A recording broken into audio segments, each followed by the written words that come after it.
২৫ মন্ত্রণালয়ের সচিবের সঙ্গে প্রধান উপদেষ্টা ডক্টর ইউনূসের বৈঠক, দ্রুত রেল চালু ও জ্বালানি সরবরাহ নিশ্চিতের নির্দেশ। নতুন করে অস্থিরতার চেষ্টা, কঠোর হাতে দমনের হুঁশিয়ারি স্বরাষ্ট্র উপদেষ্টার, আন্দোলন ঠেকাতে অবৈধ অস্ত্র নিয়ে তদন্তের ঘোষণা।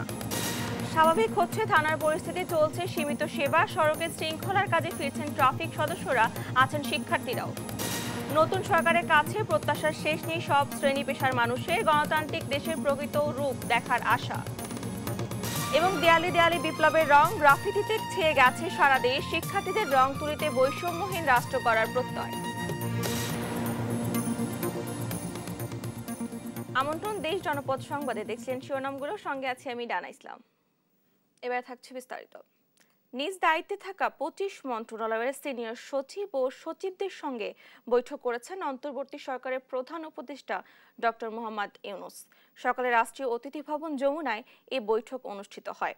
বৈঠকে মন্ত্রণালয়ের কর্মপরিকল্পনা প্রধান উপদেষ্টাকে অবহিত করেন সচিবরা। এ সময় সচিবদের প্রয়োজনীয় দিক নির্দেশনা দেন প্রধান উপদেষ্টা। তারুণ্যের শক্তিকে কাজে লাগানোর তাগিদ দিয়ে তিনি বলেন, স্বচ্ছতা ও সংবেদনশীলতার সঙ্গে দ্রুততম সময়ের মধ্যে অগ্রাধিকার ভিত্তিতে কার্যক্রম শুরু করতে হবে। একই সঙ্গে বন্দর, রেল দ্রুত চালু করা, কৃষি উৎপাদন অব্যাহত রাখা এবং সার, জ্বালানি ও বিদ্যুৎ সরবরাহ স্বাভাবিক রাখতে প্রয়োজনীয় পদক্ষেপ নেওয়ার নির্দেশ দেন প্রধান উপদেষ্টা।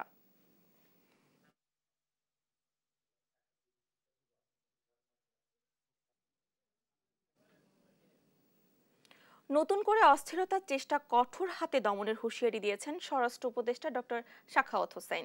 ছাত্র জনতার আন্দোলন দমনে অবৈধ অস্ত্র ব্যবহারকারীদের অতি দ্রুত খুঁজে বের করার হুঁশিয়ারও দেন তিনি। সকালে ঢাকার সিএমএইচে কোটা আন্দোলনের সময় সহিংসতায় আহত আনসার সদস্যদের দেখতে গিয়ে এসব কথা বলেন স্বরাষ্ট্র উপদেষ্টা।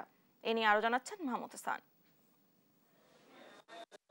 কোটা আন্দোলন ঘিরে সহিংসতায় আহত আনসার সদস্যদের দেখতে সোমবার সকালে সিএমএইচে যান অন্তর্বর্তীকালীন সরকারের স্বরাষ্ট্র উপদেষ্টা ব্রিগেডিয়ার জেনারেল অবসরপ্রাপ্ত ডক্টর সাখাওয়াত হোসেন। এ সময় আহত আনসার সদস্যদের শারীরিক অবস্থার খোঁজ খবর নেন তিনি। পরে সাংবাদিকদের সাথে কথা বলেন স্বরাষ্ট্র উপদেষ্টা। শুধু পুলিশের গুলিতে নয়, কোটা আন্দোলনে নিহতদের শরীরে অবৈধ অস্ত্রের বুলেটের অস্তিত্ব পাওয়া গেছে বলে জানান তিনি। জানান, অবৈধ অস্ত্র ব্যবহারকারীদের অতি দ্রুত খুঁজে বের করা হবে। এরা কারা, কাদের হাতে এই রাইফেল, যেটা প্রহিবিটেড রাইফেল, কাদের হাতে এটা আসছে, এই এলাকাতে কে কারা দিচ্ছে। এখানে শটগানও আছে। এখানে আমি যে কজনের দেখলাম, আমাদের ডাক্তার সাহেব যেগুলো দেখালেন, এগুলো পুরো বুলেট 7.62। অবৈধ অস্ত্র 7 দিনের মধ্যে থানায় ফেরতের নির্দেশ দেন তিনি। তাদের হাতে এই আনঅথরাইজড ওয়েপন আছে, আগামী 7 দিনের মধ্যে তারা নির্দিষ্ট থানায় জমা দেবেন। যদি জমা না দেন তাহলে দুইটা চার্জ লাগবে। একটা হচ্ছে অবৈধ ওয়েপন, আর একটা হচ্ছে সরকারি নিষিদ্ধ ওয়েপন আপনাদের হাতে। সেটার জন্য আন্তর্জাতিক আদালতও যাওয়া যেতে পারে যে এটা কোথা থেকে পেয়েছেন। This is known as prohibited bore. কেউ দেশে অস্থিতিশীল পরিবেশ সৃষ্টি করতে চাইলে কঠোর হাতে দমনের হুঁশিয়ারি দেন স্বরাষ্ট্র উপদেষ্টা। মাহমুদ হাসান, দেশ টিভি, ঢাকা। গণঅভ্যুত্থান নস্যাতের যে কোনো ষড়যন্ত্র জনগণ রুখে দেবে বলে মন্তব্য করেছেন বিএনপির মহাসচিব মির্জা ফখরুল ইসলাম আলমগীর। সকালে রাজধানীর বনানী কবরস্থানে আরাফাত রহমান কোকোর জন্মদিন উপলক্ষে তার কবর জিয়ারত শেষে একথা বলেন তিনি। অতি দ্রুত একটি নিরপেক্ষ নির্বাচনের ক্ষেত্র তৈরিতে অন্তর্বর্তী সরকারের প্রতি আহ্বানও জানান বিএনপির মহাসচিব। মাজহারুল ইসলামের রিপোর্টে দেখুন বিস্তারিত। সোমবার বেলা 11টায় বনানী কবরস্থানে আসেন বিএনপির মহাসচিব মির্জা ফখরুল ইসলাম আলমগীর। পরে দলীয় নেতাকর্মীদের নিয়ে বিএনপির প্রতিষ্ঠাতা জিয়াউর রহমানের ছোট ছেলে আরাফাত রহমান কোকুর কবর জিয়ারত শেষে কথা বলেন গণমাধ্যমের সাথে। এ সময় তিনি বলেন, ছাত্র জনতার ঐতিহাসিক বিজয় ও অন্তর্বর্তী সরকারকে ব্যর্থ করে দিতে ভারতের কিছু গণমাধ্যম মিথ্যা ও বানোয়াট প্রপাগান্ডা চালাচ্ছে। একই সাথে বিদায়ী সরকারের লোকেরাও জনগণকে বিভ্রান্ত করতে উঠে পড়ে লেগেছে। আমরা স্পষ্ট করে বলতে চাই, এটা ছিল ছাত্র জনগণের, নাগরিকের একটা স্বতঃস্ফূর্ত গণজাগরণ। সেই গণজাগরণকে সুসংগত করাই এখন আমাদের একমাত্র কাজ। শেখ হাসিনা বলুন আর অন্যান্যরা বলুন, তারা সবাই এখন এটাকে বিভ্রান্ত করার চেষ্টা করবে। জনগণের কাছে আমাদের আবেদন, আপনারা কেউ বিভ্রান্ত হবেন না। অত্যন্ত ঐক্যবদ্ধ থেকে এই যে মুক্তি হয়েছে, গণজাগরণ সৃষ্টি, তাকে সুসংগত করার জন্য কাজ করবে। এ সময় বিএনপি মহাসচিব অন্তর্বর্তী সরকারকে অতি দ্রুত একটি নিরপেক্ষ নির্বাচনের ক্ষেত্র তৈরির আহ্বান জানান। এই আন্দোলনে আমাদের ভূমিকা ছিল অত্যন্ত গৌরবান্বিত। তাই আমি অনুরোধ করব ইন্টারিম গভর্নমেন্টকে যে অতি দ্রুত নির্বাচনের জন্য একটা ক্ষেত্র তৈরি করা এবং সমস্ত বিপদগুলোকে কাটিয়ে সত্যিকার অর্থেই একটা মুক্ত বাংলাদেশ নির্মাণ করার জন্য যত তাড়াতাড়ি সম্ভব তারা একটা নির্বাচনের ব্যবস্থা করবেন। নির্বাচনের মধ্যে দিয়ে জনগণের একটা সরকার প্রতিষ্ঠা হবে। জনগণের বিজয়কে কেউ যেন নস্যাৎ করতে না পারে সেজন্য সবাইকে সতর্ক থাকার আহ্বান জানান মির্জা ফখরুল।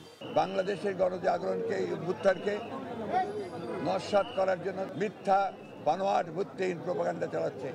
মাজহারুল ইসলাম, দেশ টিভি, ঢাকা। রাষ্ট্রীয় অতিথি ভবন যমুনায় বিএনপির প্রতিনিধি দলের সঙ্গে আলোচনায় বসেছেন প্রধান উপদেষ্টা ডক্টর মোহাম্মদ ইউনূস। এ নিয়ে আরো জানাতে যুক্ত হচ্ছেন সহকর্মী মাজহারুল ইসলাম। মাজহার, বৈঠক কখন শুরু হয়েছে, এ নিয়ে কি তথ্য রয়েছে আপনার কাছে, জানাবেন আমাদের। জি, আপনাকে ধন্যবাদ। আপনি যেমনটা বলছিলেন যে অন্তর্বর্তী সরকারের প্রধান উপদেষ্টা ডক্টর মোহাম্মদ ইউনূসের সাথে বিএনপির স্থায়ী কমিটির সদস্যের একটি বৈঠক ইতিমধ্যেই শুরু হয়েছে। মূলত বেলা 3:30টায় বিএনপির মহাসচিব মির্জা ফখরুল ইসলাম আলমগীরের নেতৃত্বে বিএনপির স্থায়ী কমিটির সদস্য আব্দুল মঈন খান, মির্জা আব্বাস, সালাউদ্দিন আহমেদ, সেলিমা রহমান সহ অনেক বিএনপির স্থায়ী কমিটির সদস্যরা কিন্তু এখানে আসছেন এবং তারা কিন্তু প্রধান উপদেষ্টা ডক্টর মোহাম্মদ ইউনূসের সাথে নানা বিষয় নিয়ে আলোচনা করছেন। আপনি জানেন যে গত 5 আগস্ট ছাত্র জনতার অভ্যুত্থানের মাধ্যমে স্বৈরাচার শেখ হাসিনা পতনের পর কিন্তু একটা অন্তর্বর্তীকালীন সরকারের গঠনের যে প্রক্রিয়া ছিল সেটি কিন্তু 8 আগস্ট শেষ হয়েছে এবং 8 আগস্ট বঙ্গভবনে বর্তমান অন্তর্বর্তীকালীন সরকার শপথের পরই তারা কিন্তু তাদের কার্যক্রম শুরু করেছে এবং সেই কার্যক্রমের অংশ হিসেবে কিন্তু আজকে মূলত বাংলাদেশের প্রধান রাজনৈতিক দল বিএনপির সাথে তারা মূলত আনুষ্ঠানিকভাবে বৈঠকে বসছেন এবং এর আগেও তাদের বৈঠক হয়েছিল কিন্তু সেটা আনুষ্ঠানিকভাবে বসা হয়নি। আজকের বৈঠকটি কিন্তু মূলত বিএনপির যারা নীতি নির্ধারণী আছে তাদের সাথে বসছেন।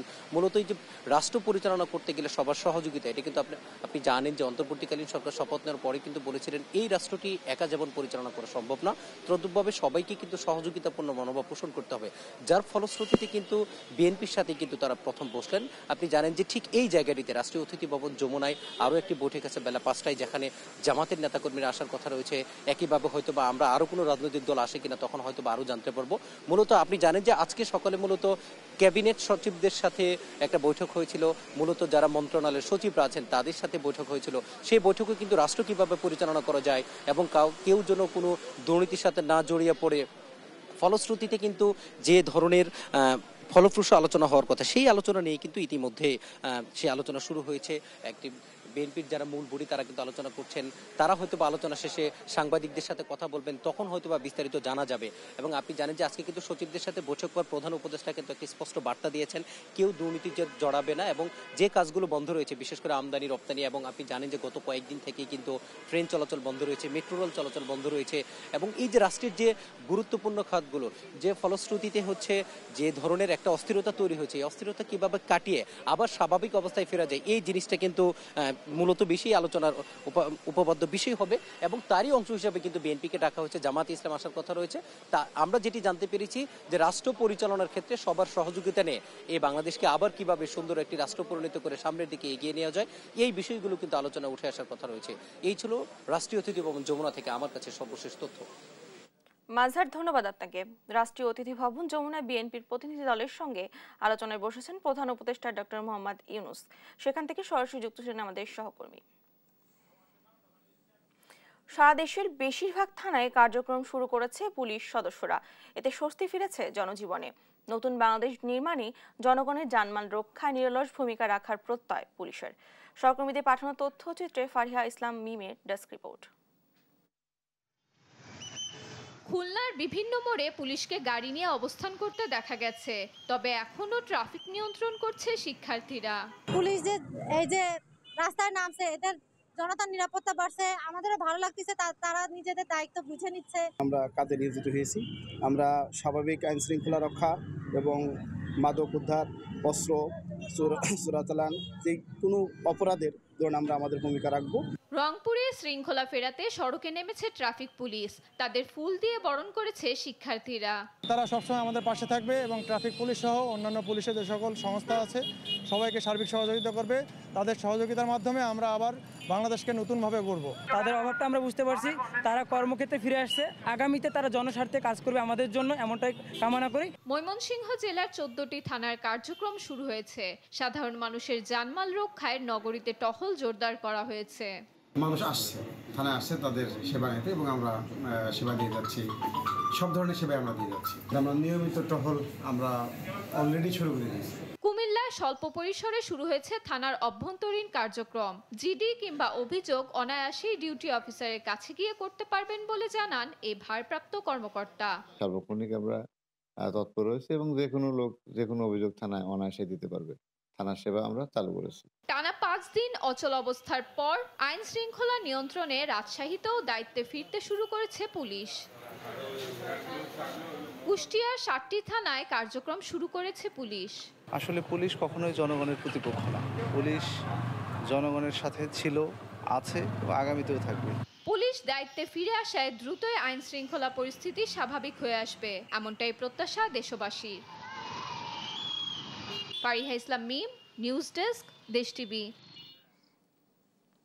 দেশের নানা সংকটে আইন শৃঙ্খলা বাহিনীর পাশাপাশি মাঠে দেখা যায় বিএনসিসির সদস্যদের। সড়কে শৃঙ্খলা ফেরানো সহ পরিষ্কার পরিচ্ছন্নতা নিরলস কাজ করছেন তারা। প্রশিক্ষিত এই বাহিনীটিকে দেশ গড়ার কাজে আরও সম্পৃক্ত করার সুযোগ আছে বলে মনে করেন রেজিমেন্ট কমান্ডার। কাজী শাহেদের প্রতিবেদনে দেখুন বিস্তারিত। ব্যস্ত সড়কে শৃঙ্খলা ফেরাতে কাজ করছেন বিএনসিসির সদস্যরা। সড়কে ট্রাফিক পুলিশের উপস্থিতি বুঝতে দিচ্ছেন না তারা। বিএনসিসি থেকে আমাদের এখানে কাজ করার নির্দেশ দিয়েছে, সেজন্য আমরা কাজ করতেছি, আর মানুষের উপকার করে আরো বেশি ভালো লাগে। এখানে খুব সুন্দর পরিবেশ আছে, মানুষ আমাদের কথা শুনছে, আমরা খুব সুন্দরভাবে এখানে কাজ করছি। ট্রাফিক পুলিশ নেই, তাতেও কোথাও বেগ পেতে হচ্ছে না পথচারীদের। বিএনসিসি সদস্যদের এমন দায়িত্ব পালনকে ইতিবাচক হিসেবে দেখছেন নাগরিকরা। এরা মনোযোগ দিয়ে কাজ করছে এবং খুব সুন্দর কাজ হচ্ছে। দেখেন চারদিকে গাড়ি টাড়ি যেমন ট্রাফিক করে, ঠিক মনে হচ্ছে এরা অনেক দিনের জানা। ছেলে মেয়ে সমানভাবে কাঁধে কাঁধ মিলিয়ে ওরা যে কাজটা করছে, এটা আমাদের ট্রেনিং প্রাপ্ত ট্রাফিক পুলিশরাও করেন। আমি সত্যিই নিজে আজকে খুব গর্বিত। দুর্যোগে বিএনসিসি সদস্যদের ভূমিকা থাকে। এই প্রশিক্ষিত শিক্ষার্থীদের দেশ গড়ার কাজে লাগানোর সুযোগ আছে বলছেন রেজিমেন্ট কমান্ডার। তাদের যে এফিসিয়েন্সি আমরা সরজমিনে দেখলাম যে এরকম অভূতপূর্ব। তো আমি মনে করি যে এই ক্যাডেটদেরকে আমরা যদি অদূর ভবিষ্যতে বিভিন্ন ধরনের কাজে যদি প্রত্যক্ষভাবে নিয়োজিত করতে পারি, তাহলে তাদের যে উৎসাহ সেই উৎসাহ দিয়ে এবং তাদের যে উদ্দীপনা এগুলো দিয়ে তারা অনেক ভালো কাজ করতে পারবে। রাষ্ট্রীয় অতিথি ভবন পদ্মায় কূটনৈতিক সঙ্গে বৈঠক করছেন পররাষ্ট্র উপদেষ্টা তৌহিদ হোসেন। এ নিয়ে কথা বলছেন গণমাধ্যমের সঙ্গে। সরাসরি চলে যাচ্ছি সেখানে। সবকিছু দেশের নিয়ন্ত্রণে নেই, ছাত্রদের নিয়ন্ত্রণে নেই, দেশের নিয়ন্ত্রণে নেই। এখন আসলে তাহলে কার নিয়ন্ত্রণে? আপনি কি বোঝাতে চাচ্ছেন? আমি কি এক্স্যাক্টলি এই কথাটা বলেছিলাম? একদম এক্স্যাক্টলি, একদম। আমি এইজন্য আমি সরকারের নিয়ন্ত্রণে সবকিছু নেই বলেছিলাম এই কারণে যে আমরা তো যেরকম সিকিউরিটি দিতে যাচ্ছি আমরা তো পারছিলাম না। নাকি বাইরের কারো নিয়ন্ত্রণে আছে সেটা? না, বাইরের কারো নিয়ন্ত্রণে থাকার কোনো প্রশ্ন ওঠে না। তো যেই কাউন্সিল এখন মানে দায়িত্বে আছে, আমি কিন্তু ক্ষমতা সরকারটা শব্দটা একেবারেই ব্যবহার করতে চাই না। এটা একটা দায়িত্ব দেওয়া হয়েছে, এই দায়িত্ব পালন করে আমরা সরে যাবো, এই হলো কথা। যে কাউন্সিল আছে আমি অ্যাসিওর করতে পারি এর মধ্যে কেউ অন্য কারোর জন্য বিট করছে না, সবাই বাংলাদেশের জন্য বিট করছে, কেউ অন্য কোনো দেশের জন্য বিট করছে না। এটা আমি একেবারে অন্তত আমার নলেজ যেটুকু আছে এটুকু আমার নিজের ব্যাপারে তো নিশ্চয়তা দিতে পারি, কিন্তু অন্যদের ব্যাপারে নিশ্চয়তা না। কিন্তু আমি যা দেখেছি আমি মোটামুটি নিশ্চিন্ত যে কেউই অন্য কোনো দেশের উপরে বিট করছে না। মাননীয় উপদেষ্টা ভারতীয় হাইকমিশনার নিশ্চয়ই এসেছিলেন। ভারতীয় গণমাধ্যমে আমরা বিভিন্ন কিছু দেখতে পাচ্ছি এবং সেটা নিয়েও এক ধরনের সোশ্যাল মিডিয়া থেকে শুরু করে সব জায়গায় এক ধরনের পাল্টাপাল্টি চলছে, বিশেষ করে সংখ্যালঘুদের ব্যাপারে এবং অন্যান্য সব কিছু বিষয়ে। তাদের দিক থেকে আলাদা করে কোনো কনসার্নের বিষয় ছিল কিনা বা আমরা তাদেরকে বলেছি কিনা যে যেহেতু একটা নেতিবাচক প্রচারণা চলছে ভারতে, আমরা কি আমাদের কনসার্নটা ফ্ল্যাগ করেছি? দেখুন, এটা কনসার্ন তো সরকারিভাবে করে কোনো লাভ নেই। যেই ইস্যুগুলি এসছে বা যে প্রোপাগান্ডা চলতেছে সেটার কাউন্টার প্রোপাগান্ডা করতে হবে এটুকুই। এবং আমরা আসলে যারা রিপ্রেজেন্টেটিভ এই সমাজে তাদের কাছ থেকে আমরা এটা যাবে সেটাই আমরা প্রত্যাশা করতেছি। কারণ আপনারা দেখছেন যে কতটুকু কি হচ্ছে সেটা আপনারা মিডিয়াতে প্রকাশ করবে, তারাও তো মিডিয়া দিয়ে কমপ্লেনটা করতেছে। আপনারা আপনাদের পজিশনটা নেন, তারা একটা পজিশন নিচ্ছে গ্রাউন্ডে না থেকে। এখান থেকে কিছু ভুল তথ্য অনেক ক্ষেত্রে দেওয়া হচ্ছে, কিছু সত্য তথ্য থাকতে পারে। আমরা চেক করছি। আমরা কিন্তু একটি কথা স্পষ্টভাবে এই কাউন্সিল অফ অ্যাডভাইজার্স নিশ্চিত করেছে যে কোনো ধরনের ভায়োলেন্স এবং যে মানুষের ক্ষতি করা, আগুন দেওয়া, অত্যাচার করা, কোনোটাকেই কোনো কারণেই সেটাকে অজুহাত যাই থাকুক না কেন সেটাকে টলারেট করা হবে না। প্রত্যেকটা ক্ষেত্রে ইনভেস্টিগেট করা হবে এবং যারা পারপেট্রেটর তাদেরকে আইনের আওতায় আনা হবে। 100% কখনো পারা যায় না, পৃথিবীতে কোনো কিছু 100% সমস্যার সমাধান না, কিন্তু আমরা ঐকান্তিক চেষ্টা থাকবে যে কেউ যেন ছাড় না পায়। এক্ষেত্রে কেউ কারো রাজনৈতিক মতাদর্শের কারণে অথবা কারো ধর্মীয় মতাদর্শের কারণে কোনো অবস্থাতেই তার উপর অত্যাচার করা যাবে না। ল যদি কোনো কেউ অপরাধ করে থাকে আইন সেটা দেবে। এর আগেও আমরা দেখেছি ব্রিফ করার তারা সন্তুষ্ট কি অসন্তুষ্ট সে বিষয়টা বলা হয়নি। তো আজকে একটু জানতে চাচ্ছি কূটনীতিকদের অবস্থানটা কি ছিল, এটা একটা। আরেকটা হচ্ছে এইসব কূটনীতিক তো হচ্ছে সাবেক প্রধানমন্ত্রীর সঙ্গেও কাজ করেছেন, তারা তাদের কারেন্ট অবস্থা মানে তার কারেন্ট অবস্থান সম্পর্কে জানতে চান, তাকে ফিরিয়ে আনা বা তার অবস্থান নিয়ে।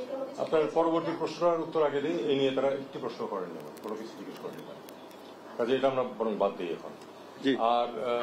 আর আরেকটা হচ্ছে যে অন্তর্বর্তীকালীন সরকার তারা তো যেহেতু গণতান্ত্রিক অনেক দেশের প্রতিনিধিরাই আমাদের এখানে ছিলেন, তো সেই জায়গা থেকে তারা নির্বাচনের বিষয়ে কোনো কথা বলেছেন? একটি শব্দ উচ্চারিত হয়নি, কারণ আমি পরিষ্কার করে দিয়েছি বিষয়টা যে এই সরকারের আলটিমেট লক্ষ্য হচ্ছে একটা নির্বাচন অনুষ্ঠান করে তার হাতে ক্ষমতা অর্পণ করা। এটা এ নিয়ে কোনো সন্দেহের কোনো সুযোগ নেই, স্টেটমেন্টে বলা আছে। এটা বিষয়টা হচ্ছে এখানে যে আমরা সময় এর ব্যাপারে বলছি না এই জন্য যে এখন যে সিচুয়েশন চলছে আগামী 1 মাস হচ্ছে ফায়ার ফাইটিং ব্লক, যে এটাকে লাইনে নিয়ে আসা, নিরাপত্তা নিশ্চিত করা, স্বাভাবিক জীবনযাপন যেন শুরু করতে পারে, অর্থনৈতিক কর্মকাণ্ড যেন শুরু হয়, এটা হলো আগামী 1 মাসের কাজ।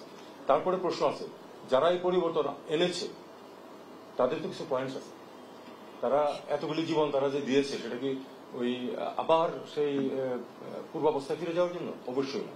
কাজেই কিছু রিফর্মের প্রয়োজন হবে। সেই রিফর্মের প্রয়োজনে আসিফ নজরুল কালকে বলেছে যে ঠিক যেটুকু সময় থাকা দরকার আমরা সেটুকুই থাকবো, বেশি থাকবো না, কমও থাকবো। আমি এই কথাটাই আবার রিপিট করছি, যেটুকু প্রয়োজন পড়বে সময় সেটুকু আমরা থাকতে হবে এবং রিফর্মগুলি অন্তত পথে এনে দিয়ে দিতে হবে। সবকিছু কেউ করে দিতে পারে না, কিন্তু যেন তাদের মৌলিক যে চাহিদাগুলো আমাদের এই ইয়াং জেনারেশনে আছে সেটা যেন সেদিকে যেন যায়, সেটুকু আমাদের ব্যবস্থা করে দিতে হবে। স্যার খুব স্পেসিফিকলি জিজ্ঞেস করছি, সেটা হচ্ছে কি আমাদের ইউরোপ, আমেরিকা, চীন, জাপান, এমনকি ভারত প্রত্যেকের সাথে কৌশলগত সম্পর্ক, রাজনৈতিক সম্পর্ক, অংশীদারিত্বের সম্পর্কে নানান ফেজ এবং ডায়লগ গত কয়েক বছর চালু ছিল। এবছর বেশ কিছু ডায়লগ হওয়ার কথা ছিল, হয় নাই। কবে থেকে আপনারা শুরু করবেন বলে আপনারা চিন্তা করছেন কিংবা আপনি এবং এফএসএল আলোচনা করেছেন? আমার আগের উত্তরটা থেকে আপনি আংশিক উত্তর পাবেন। সেটা হলো যে ঠিক এই মুহূর্তে আমরা তো, তবে একটা কথা, আমরা কিন্তু কোনো কিছু অ্যাবান্ডন করছি না। আমরা কিন্তু প্রত্যেকটা বিষয় এটাও আমরা উল্লেখ করেছি, যার সাথে যে ধরনের চুক্তি আছে, যে কমিটমেন্ট আছে বাংলাদেশের বিভিন্ন ক্ষেত্রে আন্তর্জাতিক পর্যায়ে, বাইল্যাটারাল পর্যায়ে, সেগুলি কিন্তু যে কমিটমেন্ট বাংলাদেশ করেছে সেই কমিটমেন্ট অবশ্যই আমাদেরকে রক্ষা করতে হবে। তারপরেও আমরা তো চেষ্টা করবো যে আমাদের স্বার্থ যাতে আরো এগিয়ে যায়, সেটা আমরা সবসময় চেষ্টা করি। যেখানে আমরা মনে করবো যে এখানে আমাদের স্বার্থ কিছুটা বিকৃত হয়েছে অথবা যে অ্যাডিকুয়েটলি আমাদের স্বার্থ দেখা হয় না, সেখানে আমরা অবশ্যই চেষ্টা করবো সেটা। তবে এমন নয় যে এই ইস্যুগুলি থেমে আছে। আমরা কিন্তু বিভিন্ন ফোরামে, বিভিন্ন মিটিংয়ে সেগুলিতে আমাদের অবস্থান, আমাদের পার্টিসিপেশন এবং আমাদের অবস্থান ব্যাখ্যা করা এগুলি কিন্তু চলতে থাকে। রাষ্ট্রীয় অতিথি ভবন পদ্মায় ব্রিফ করছিলেন পররাষ্ট্র উপদেষ্টা তৌহিদ হোসেন। এতক্ষণ সরাসরি যুক্ত ছিলাম সেখানে। দেখছেন 23 জনপদ সংবাদ। বাক স্বাধীনতা, জনগণের মৌলিক ও মানবাধিকার পূরণ সহ গণতান্ত্রিক দেশের প্রকৃত রূপ দেখতে চান সাধারণ মানুষ। এছাড়া শিক্ষা ব্যবস্থায় ব্যাপক পরিবর্তন আনা সহ নতুন সরকারের কাছে একটি শান্তির দেশ গঠনের আশা করছেন শিক্ষার্থী সহ সব শ্রেণী পেশার মানুষ। সহকর্মীদের পাঠানো তথ্য মতে টুম্পা আফরোজের ডেস্ক রিপোর্ট। স্বৈরাচারী সরকারের পতনের পর নবগঠিত অন্তর্বর্তীকালীন সরকারের কাছে অনেক প্রত্যাশা সাধারণ মানুষের। নাগালের ভেতর নিত্যপণ্যের দাম, সার্বভৌমত্ব রক্ষা, দুর্নীতিমুক্ত দেশ, আইনের শাসন, মৌলিক চাহিদা পূরণ সহ নানা প্রত্যাশার কথা জানিয়েছেন তারা। দেশে শান্তি ফেরানো, সাধারণের নাগালের মধ্যে নিত্যপণ্যের দাম, মৌলিক চাহিদা পূরণ, দুর্নীতিবাজদের আইনের আওতায় আনা সহ শান্তির দেশ বানানোর দাবি জানিয়েছেন বাগেরহাটবাসী। দুর্নীতি ও সাদাবাদ মুক্ত বাংলাদেশ, যোগ উপযোগী শিক্ষা ব্যবস্থা চাই আমরা। দেশের মানুষের চাহিদা পূরণ করে তারপরেই যেন রপ্তানি খাতে গুরুত্ব দেওয়া হয়। আমরা চাইতেছি এটা জানি শান্তি সুলভভাবে চলে। অন্তর্বর্তীকালীন সরকারের কাছে জামালপুরবাসীর প্রত্যাশা অনেক বেশি।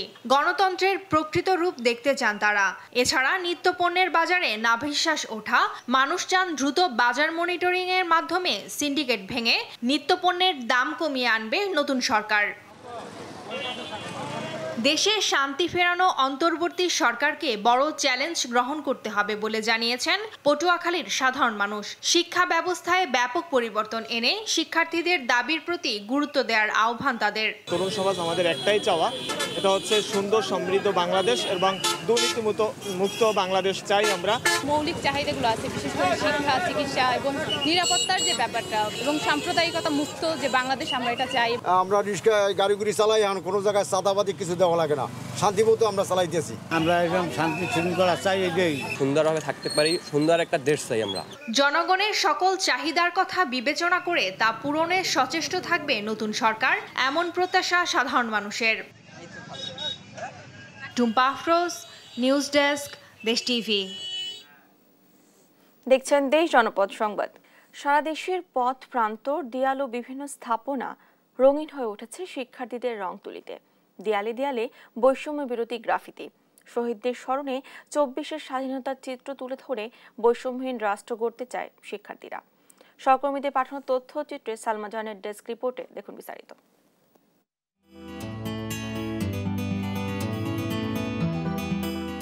সারা দেশ রং তুলির আঁচড়ে ছেয়ে গেছে। দেয়ালে দেয়ালে ফুটে উঠেছে বিপ্লবের রং। জুলাই গণহত্যা, আমরা হিন্দু বা মুসলমান যেমন সত্য, তার চেয়ে বেশি সত্য আমরা বাঙালি, মোরা আকাশের মতো বাধাহীন সহ অনেক গ্রাফিতিতে ছেয়ে গেছে পথে প্রান্তর। এসব চিত্রের দেখা মিলে ময়মনসিংহের টাউন হল, জিলা স্কুল, নতুন বাজারে। 24-এর স্বাধীন বাংলাদেশের বার্তা নতুন প্রজন্মের কাছে পৌঁছে দিতে এমন উদ্যোগ জানিয়েছেন শিক্ষার্থীরা। আমার এই কাজগুলো খুবই ভালো লাগছে, দেশটা আরো অনেক সুন্দরভাবে সাজানো হচ্ছে। আর আমরা চাচ্ছি যে এর মাধ্যমে যারা ছোট বাচ্চা এবং যারা ছাত্র সমাজ এবং প্রবীণ যারা আছেন তারা আগ্রহী হবেন। খুলনার দেয়ালে দেয়ালে দ্বিতীয় স্বাধীনতার ছাপ ফুটে উঠেছে সাধারণ শিক্ষার্থীদের গ্রাফিতিতে। নগরের শিববাড়ি মোড় থেকে পাওয়ার হাউস মোড় পর্যন্ত 1 কিলোমিটার রাস্তা জুড়ে গ্রাফিতি করেছে সাধারণ শিক্ষার্থীরা। 4টা দেওয়ালে আমরা চেষ্টা করছি পুরো জার্নিটা তুলে ধরা। এর পাশাপাশি আমরা হচ্ছে চতুর্থ যে দেয়ালে বাংলাদেশের যে ঐতিহ্যগুলো, পুরানো ঐতিহ্যগুলো ছিল, সেই ঐতিহ্যগুলো ফুটায় তোলার চেষ্টা করছি। বৈষম্য বিরোধী শিক্ষার্থীদের রং তুলিতে বর্ণিল সাজে সেজেছে পাহাড়ি শহর খাগড়াছড়ি। এসব গ্রাফিতিতে বৈষম্য, স্বৈরাচার বিরোধী, গঠনতন্ত্র পুনর্গঠন, অসাম্প্রদায়িক বাংলাদেশ নির্মাণের বার্তা ফুটে উঠেছে। শিক্ষার্থীদের হাতের ছোঁয়ায় নতুন রূপে সাজছে কুষ্টিয়া। শিক্ষার্থীরা বলছেন তাদের হাত ধরেই নতুন বাংলাদেশকে চিনবে বিশ্ব, গড়বেন তারা বৈষম্যহীন রাষ্ট্র। এখানে মূলত আন্দোলনে যা যা ঘটেছে, যেমন মুগ্ধর বিষয়, সব মানুষ যখন পিছিয়ে গিয়েছিল শুধুমাত্র সেই বুক চিতিয়ে দাঁড়িয়েছিল আবু সাইদ। আজকে তার রক্ত ঝরার জন্য আমরা সব এখানে ছাত্রছাত্রীরা বিভিন্ন গ্রাফিটি তৈরি করছি। রংপুরের পথঘাট রঙে রঙে রঙিন হয়ে উঠেছে। কেউ রং তুলিতে ফুটিয়ে তুলেছে মসজিদ, মন্দির, গির্জা, কেউ আঁকছেন তারুণ্য, কেউ বা বাংলাদেশের জাতীয় পতাকা। 18-র যে তারুণ্য, যে সাহস, উদ্দীপনা, সেসব কিছু আবার এদেশের বুকে বারবার নেমে আসুক। মূলত আমরা এখানে প্রতিবাদী একটি চিত্র তুলে ধরেছি। শিক্ষার্থীদের হাত ধরেই দেশ হবে সোনার বাংলাদেশ, জরাজীর্ণতা কাটিয়ে উন্মোচন হবে নতুন দিগন্ত। সালমা জাহান, নিউজ ডেস্ক, দেশ টিভি। দেখছেন দেশ জনপদ সংবাদ। আওয়ামী লীগ সরকারের পতনের পর দেশে আইন শৃঙ্খলা পরিস্থিতি পুরোপুরি ভেঙে পড়েছে। এমন পরিস্থিতিতে মৌলভীবাজারের দ্রব্যমূল্য নিয়ন্ত্রণে বাজার মনিটরিং করতে নগরীর কয়েকটি বাজার পরিদর্শন করেছেন শিক্ষার্থীরা। মৌলভীবাজার প্রতিনিধি সালেহ এলাই কুটির তথ্যচিত্রে ফারজানা ইসলামের ডেস্ক রিপোর্ট। দ্রব্যমূল্যের ঊর্ধ্বগতি ঠেকাতে এবার মৌলভীবাজার মাঠে নামলো শিক্ষার্থীরা। শহরের পশ্চিম বাজার, টিসি মার্কেট সহ বিভিন্ন এলাকার বাজার পরিদর্শন করেন তারা। আড়তদার, পাইকারি ও খুচরা বাজারের মূল্য তালিকা অনুসরণ করা হচ্ছে কিনা অনুসন্ধানে চলে কঠোর মনিটরিং। তবে বিক্রেতাদের দাবি, আড়তদাররাই দ্রব্যমূল্যের ঊর্ধ্বগতির জন্য দায়ী। যে সিন্ডিকেটটা হইতো বা চাঁদাবাজি হইতো, এগুলো আর হবে না, বিদায় মালের দাম কমবে, ওরাও আশ্বস্ত, এদিকে আমরাও আশ্বস্ত। আমরা যদি দ্রব্যমূল্যটা কমে কিনতে পারি, আমরা ভোক্তার কাছে কমে পৌঁছাই দিব। এ সময় অন্যায্য দামে পণ্য বিক্রি না করতে ব্যবসায়ীদের অনুরোধ করেন শিক্ষার্থীরা। পাশাপাশি কাউকে চাঁদা না দিতেও পরামর্শ দেন তারা। আমরা তাদেরকে অনুরোধ জানাই যে তারা আমাদেরকে সহায়তা করুক, দ্রব্যমূল্যের দামগুলা কমাক এবং অল্প লাভে তারাও ব্যবসাগুলা চালাক, এবং আমরা সাধারণ জনগণ যাতে সবাই মিলেমিশে এই দ্রব্যগুলা কিনতে পারি। বাজারে কিছু সিন্ডিকেট ব্যবসায়ী দাম ঊর্ধ্বগতিতে বৃদ্ধি করিয়া বেশি দামে বিক্রি করে, সেজন্য আমরা তদারকি করছি যাতে সাধারণ জনগণ নর্মাল দামে পণ্য কিনতে পারে। বলছি যে আপনারা আমাদেরকে চালান দেখান, দেখার পর যদি দেখি যে আপনারা আসলেই বেশি প্রাইস দিয়ে আনতেছেন, তাহলে আপনি যে জায়গাতে আনতেছেন আমরা সেই জায়গায় যোগাযোগ করবো। আমরা ছাত্র সমাজ, আমরা সব জায়গায় আছি। সাধারণ শিক্ষার্থীদের এমন কার্যক্রমে খুশি ভোক্তারা। সাধারণ মানুষ হিসাবে একথা কইতে পারি যে ছাত্র সমাজ এবং জনতা যেভাবে দেশের জন্য তারা নিবেদিত প্রাণ, দেশের জন্য নিত্য প্রয়োজনীয় জিনিসপত্রের দাম কমার জন্য চেষ্টা করতেছে, আমরা এর জন্য অত্যন্ত খুশি, আনন্দিত। মেইন জায়গায় যদি মানুষের মালের দাম যদি আপনার না কমে বা তারা না কমাইতে পারে, এইভাবে আপনার মনিটরিং করিয়া কোনো কিছু নিয়ন্ত্রণ করা সম্ভব নয়। সাধারণ শিক্ষার্থীরা বাজার মনিটরিং এ কোনো জরিমানা না করলেও সতর্ক করছে কঠোর ভাষায়। নিউজ ডেস্ক, দেশ টিভি। এ পর্যায়ে দেশ জনপদ সংবাদ শিরোনামগুলো জানিয়ে দিচ্ছি আরেকবার। 25 মন্ত্রণালয়ের সচিবের সঙ্গে প্রধান উপদেষ্টা ডক্টর ইউনূসের বৈঠক, দ্রুত রেল চালু ও জ্বালানি সরবরাহ নিশ্চিতের নির্দেশ। নতুন করে অস্থিরতার চেষ্টা, কঠোর হাতে দমনের হুঁশিয়ারি স্বরাষ্ট্র উপদেষ্টার, আন্দোলন ঠেকাতে অবৈধ অস্ত্র নিয়ে তদন্তের ঘোষণা। স্বাভাবিক হচ্ছে থানার পরিস্থিতি, চলছে সীমিত সেবা, সড়কে শৃঙ্খলা, কাজে ফিরছেন ট্রাফিক সদস্যরা, আছেন শিক্ষার্থীরাও। নতুন সরকারের কাছে প্রত্যাশার শেষ নেই সব শ্রেণী পেশার মানুষের, গণতান্ত্রিক দেশের প্রকৃত রূপ দেখার আশা। এবং দেয়ালে দেয়ালে বিপ্লবের রং, গ্রাফিতিতে ছেয়ে গেছে সারা দেশ, শিক্ষার্থীদের রং তুলিতে বৈষম্যহীন রাষ্ট্র গড়ার প্রত্যয়। এই ছিল এখনকার দেশ জনপদ সংবাদ। পরে বুলেটিন দেখার আমন্ত্রণ রইল। এছাড়া দেশ টিভির সর্বশেষ সব খবর পেতে ভিজিট করুন www.desh.tv। ফেসবুকে আমাদের সঙ্গে যুক্ত থাকুন দেশ টিভি অথবা দেশ টেলিভিশন পেজে।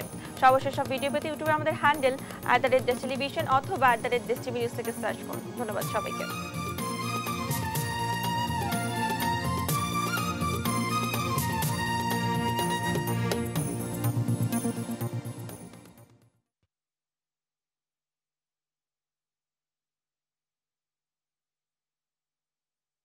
বঞ্চিত করে, ভোটের অধিকার থেকে বঞ্চিত করে, গণতান্ত্রিক অধিকার থেকে বঞ্চিত করে যে অত্যাচার নির্যাতনের একটা